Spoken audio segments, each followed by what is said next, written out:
G'day there guys, it's your Aussie Hubby Markee, back at it again with another r/EntitledParents story. Now if you love me as much as I love you, you'd mosey on over to the old like button and tackle it like Steve Owen would, I don't know, a horse? Maybe even chuck an Aussie flag down in the comments too. Now with that out of the way, I want you to sit back, relax, chuck a prawn on the barbie, and get ready for some good content. I don't owe your daughter my things. So a little backstory.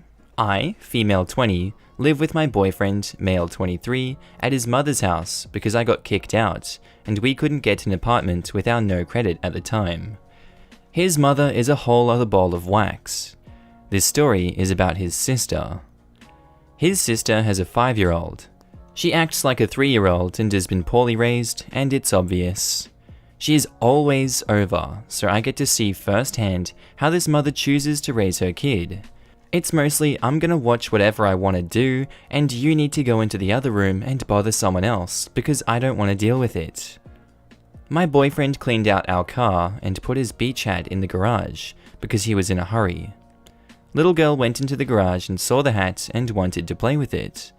So my boyfriend's dad asked if she could. I said for the day I didn't care, but I would be putting it in my closet soon, because I need it for this summer, and I don't want it broken. She ruins everything. So she plays with it, and I thought it was cute that she likes it so much. However, she ripped a part of it. I understood because she's a kid. However, to keep it from getting war damage, when she went home, I stuck it back into my room. The next day, I get an angry mother knocking on my bedroom door, saying how dare I take that hat back, and if I'm not using it, I owe it to her daughter to let her play with it. I simply laughed and said that I don't owe her crap, and that I won't be letting her play with it again since she ripped the corner of it. Her mother went nuts, talking about how rude I am for stealing her daughter's childhood, over a hat. I told her to go buy one for her, and of course she says, "You need to buy her one. Since you are the one who is taking it away from her, you owe her another." I laughed again and told her that I would not be buying a hat for her daughter, and that I don't owe either of them anything. I can't believe that over something so small she is freaking out. It's my stuff at the end of the day. I don't care or like the little girl, and neither does my boyfriend.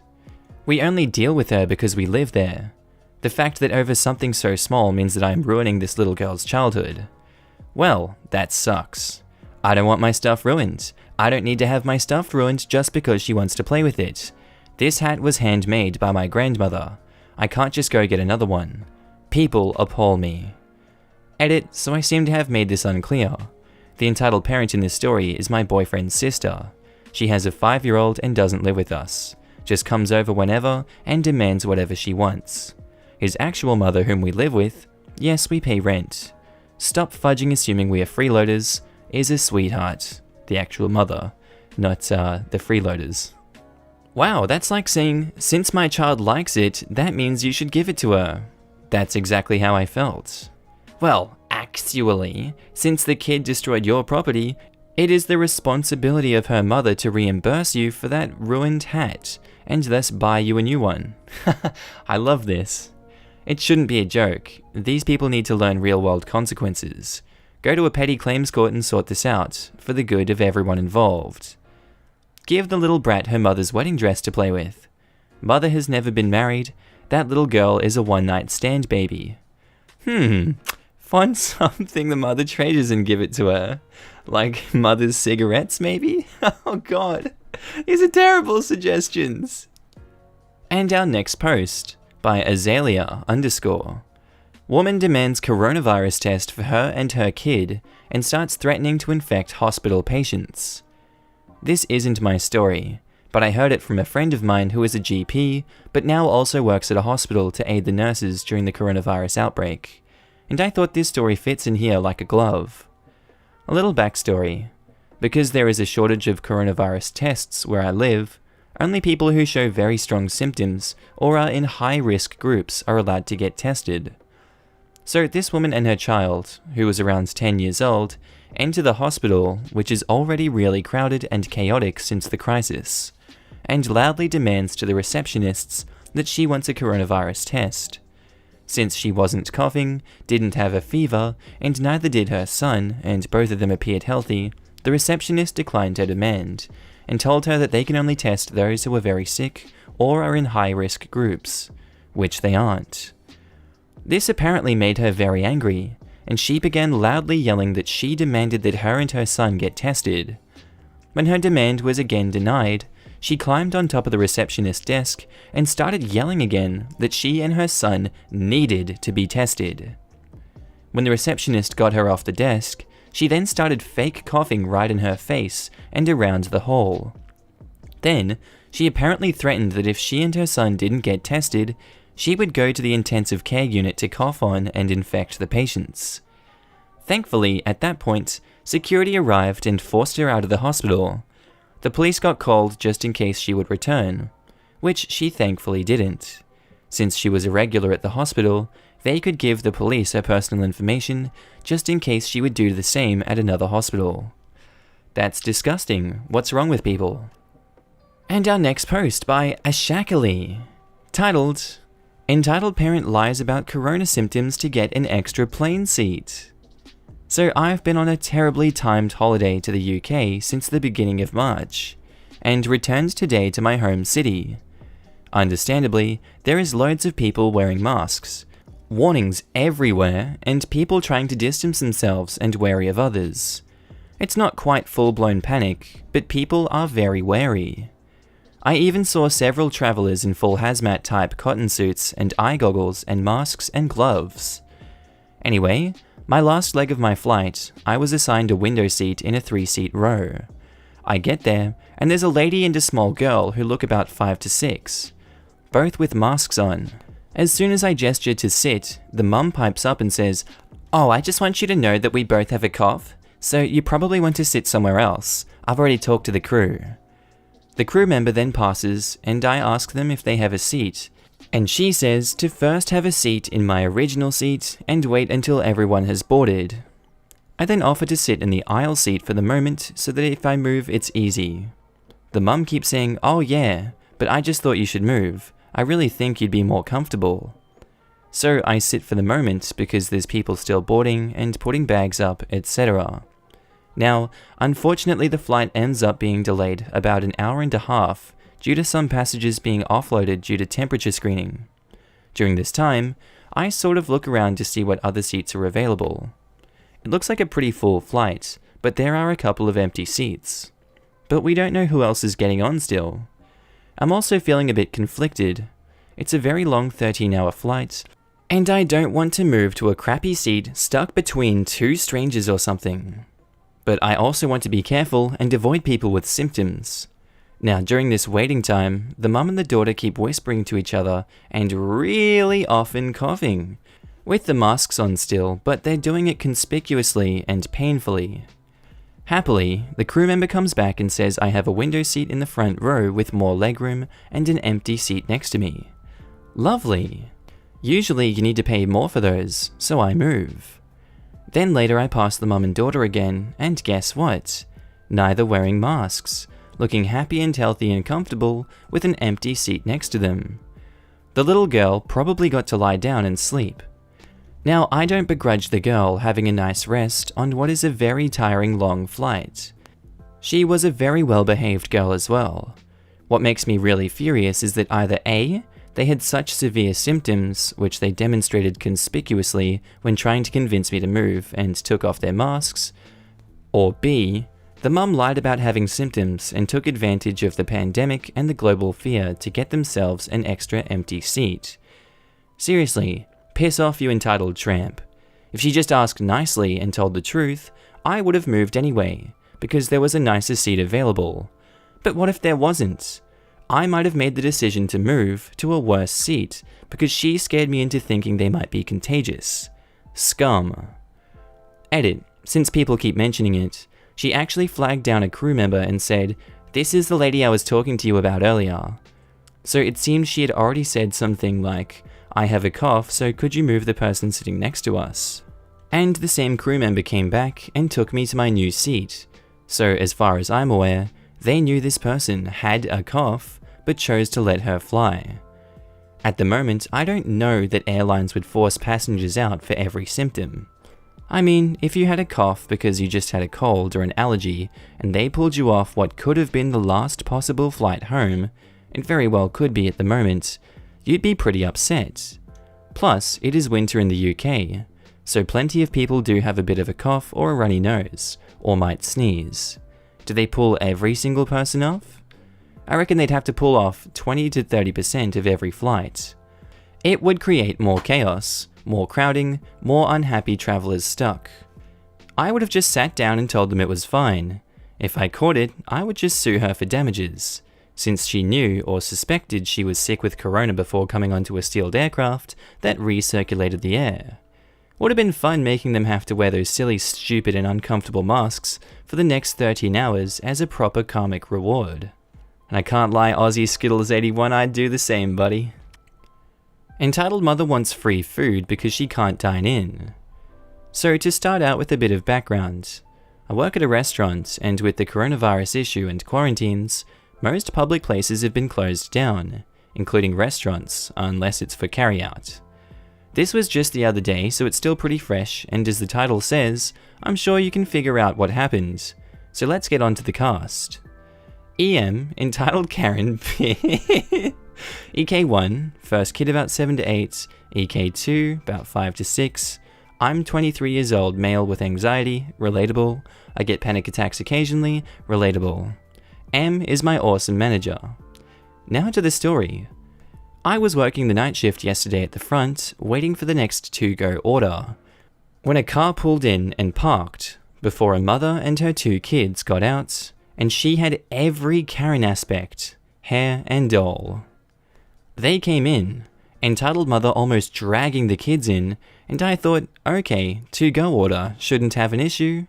But was I wrong? Mommy, I'm hungry! Yes, it was really said like that. Me too, can we sit by the fire? We also have a patio area with a fire pit that people like eating at, and can bring their dogs to eat with them. Entitled mother's like, okay honey, turns to me, can we sit at that table, and can you turn on the fire for us? Me, a little confused, I'm sorry? Entitled mother sounding annoyed, table for 3, by the fire. Jeez, some people. I'm sorry, but we're closed for dine-in. We are only taking to-go orders. Would you like to see a menu? What? Ugh, fine. She pretty much snatched the menus from my hands. She took some time looking it over while her kids were complaining and yelling what they wanted. I got them some kid menus and crayons to calm them down a bit and keep them from running around the restaurant. The entitled mother then let me know what she wanted to get, and I put in the order. Then came back and said, that will be $42.38. Entitled mother, in one of those classic high-pitched Karen whines, goes, what? No. You have been so rude and won't let us eat here. We are not paying. You will give us our food for free. Look, I'm sorry that you weren't able to dine in, but that is not our fault. You do have to pay for what you ordered, or you can leave and have nothing. The entitled mother just went ballistic and had a tantrum that was probably bigger than any of her kids had had before. Good job being a good role model. So I say to her, you will have to excuse me for a second so I can get my manager. You can talk with her about your complaint while I get your food. She cuts me off. How dare you? You little piece of crap. How dare you be so rude?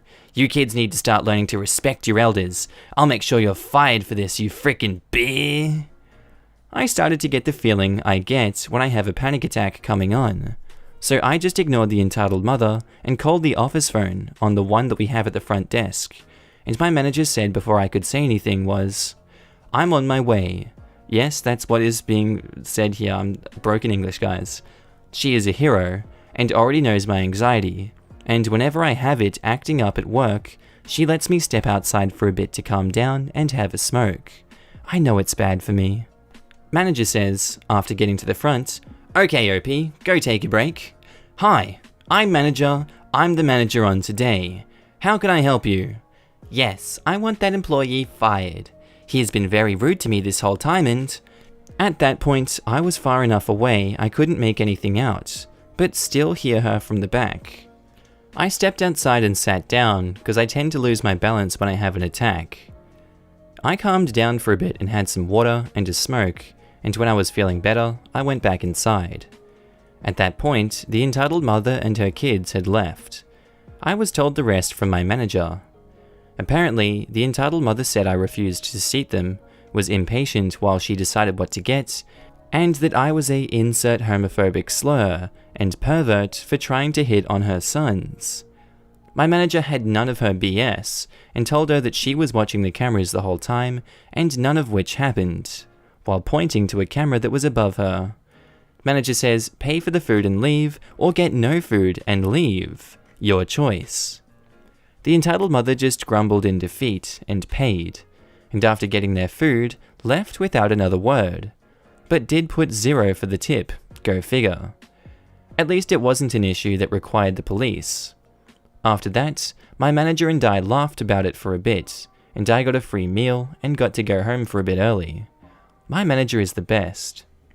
As for all of you, I hope you're all doing okay. Make sure to be safe, wash your hands often, and let me know if you want to hear more. Might be a little while till I have a new story, but I do have some more older ones. And our next story was posted by a user, Vatican Cameos 714. Entitled mother expects 2 parties to pay for her golden child. So, my mother-in-law is the queen of entitlement. Her youngest daughter is 6 months younger than my oldest daughter. She and my wife were pregnant together for 3 months. It was hell. Anyway, when the girls were turning 7, my daughter wanted a party at the skating rink, so we made plans. Sister-in-law, who is not entitled at all, despite being raised by mother-in-law, wanted a party at the skating rink too. So mother-in-law convinced my wife to combine the parties. Fine, whatever. Except she also threw a party for her daughter the night before the skating rink party, in case someone couldn't attend the real party. So, when we were all at the skating rink and the kids were having fun, mother-in-law notices that my daughter has a slightly bigger pile of presents than her daughter. She starts complaining that people are showing up without presents for both kids. This isn't whining. She is spitting venom and trying to get the other adults to hate on those who didn't bring her daughter a present. Most of those people had attended the birthday party the night before and had given her presents then, so they didn't bring one to the second party. Mother-in-law said, if you're invited to 2 parties, you should bring a present for each party. Which was asinine enough, but then father-in-law and his brother arrived. Now, my in-laws had been divorced for over 18 years, and my sister-in-law is by mother-in-law's second husband. Mother-in-law goes out of her way to be nasty about father-in-law, and is guilty of parental alienation when my wife was still a minor. So it burns her grits that my wife and father-in-law have such a great relationship. When father-in-law and brother show up with only presents for my daughter, my mother-in-law goes absolutely nuts. Now, sister-in-law has quite a load of gifts, and all the gifts from the night before. She's enjoying herself with the other kids, so she doesn't notice that my daughter has a few more gifts than she does. This is all my mother-in-law throwing a fit. She tells my wife that if father-in-law doesn't want to bring presents for her daughter, then he shouldn't have come at all. My wife had enough at this point and finally goes off. She tells mother-in-law that father-in-law had no idea the parties were combined, and that he is here to see his grandchild. That sister-in-law has more than enough presents at home, and we will never be combining birthdays again. Mother-in-law pretended to suddenly feel sick and went home early, leaving us to clean up the party package she insisted we spring for, but hardly needed. Edit, my daughter's birthday is a little over a week after Christmas, so we celebrate her half-birthday. And our next story is by user Sorrowful Rose, titled Spit and Bit by Entitled Kid. So it never occurred to me that I never posted this old story here. It's also a good break, I suppose, amid all this virus entitlement swarm. So this was back during middle school when I was very active at our local playground.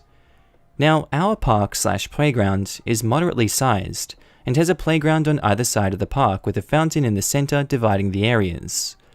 Now, what I'll call Playground 1 is our usual grounds for our game that we call Metal or Monkey Tag.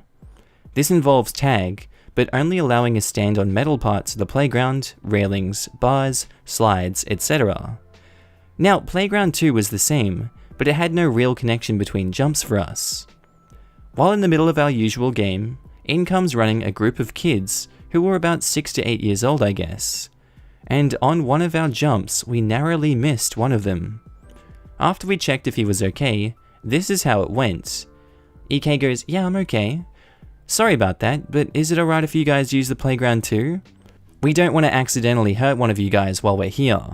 Friend 1's like, "We'll be done soon. Don't worry, we won't take too long." His group of friends and him seem to appear to accept this at first. As we go jumping, the kid comes back. "Can I join you guys? Sorry, it's very dangerous and you could end up hurt. Besides, we're about finished here." Entitled Kid screams, "I want to do that too. It's not fair. I'm gonna get my dad to beat you up if you don't let me join you." "Sorry, but we gotta go now." On that, as I turned around, I felt a wet thud land on my leg. The boy had just spit a fat one at me. Friend 2 was like, "Hey, don't spit at people because things didn't work out the way you want it. It's a bad thing to do. Look, we gotta go and don't spit on people." We walk off to the drinking fountain at the entrance of the park, and as I'm waiting, I feel a large sharp pain in my back. The child had apparently not liked that we turned him down and latched his teeth into my back. My friend pried him off. As he went, it pinched down my back hard and snapped off as my friend got him off. What? In that next moment, Entitled Mother had seen us pulling her kid off me and screamed at us. My friend checked my back to see if I was bleeding while this was happening. She's like, "What are you doing to my kid? You're older kids. You shouldn't bully him. What's wrong with you? Your kid just ran up and bit my friend. There's no way he would do something like that. He's a well-behaved boy. Besides, he's only playing around. You should just let him do what he wants." I turned around and my friend lifted up my shirt to show the bite marks and a nice small trickle of blood. "Well, if he did bite you, you probably did something to hurt him first." All I said is he couldn't play with us after he spit on me, and then he jumped up and bit me. Control your kid. I was not being polite, I was ticked. "Well, why not? Are you leaving him out of your games because he's younger? No wonder. You deserved that bite." Friend 2 points at the playground, specifically a bridge section to another bit. I'm not sure what it was called, but it was a longish jump we barely make, and was clearly a jump probably 3 times more distance than the kid could make. And he's like, "Alright, so do you think he can jump from that spot to there?" No, of course not, why would he? That's what we were doing. So we tell him he'd get hurt doing that. What are we going to... Entitled Mother cuts him off. "What is wrong with you kids? Are you trying to break your face and teeth? This is no circus, this is a playground. What are you even doing at the park? You're too old to do stuff like this. Can you even do that? I bet you're just over-exaggerating so he couldn't play." Friend 1 casually walks over to the playground and makes the jumps, lifts himself up, and then hops off. Friend 1's like, "There, happy now? We're leaving. Bye-bye. Learn to teach your kid not to bite people or spit on people if things aren't going his way." Entitled Mother's like, "Well, my kid could make that jump too. Go play with him. He can beat all of you dumb craps at it." Completely forgetting her initial claims of her child not being able to make the jump and or breaking their face. I was about seething at this point from the whole situation, and I guess my friend noticed the look in my eyes and just grabbed me and just went, "Let's go. We got dinner to grab." Entitled Mother as we walk off is screaming, "You kids are animals and shouldn't be allowed here. You're a danger to every kid." Friend 1 flipped her off and kept holding it until we got out of eye range, while Friend 2 yelled, "You're a dumb bitch who can't raise your kid." Honestly, it was outrageous, and at dinner, my friend's dad was treating us for he asked why I had tears in my eyes, and looked ready to punch someone, and we told him the whole story and he just said, "Yeah, there are some crazy people, but forget about it, now let's eat." Alright guys, I hope you enjoyed that story. It was a really eloquently, nicely written. Tell me what you thought about it down in the comments below. This is a 5-minute shorter episode than normal, but I've got deadlines to hit today, so sorry about that one. Hope you guys are doing well today. I'll see you in the next episode, and I hope you have a good day. Bye!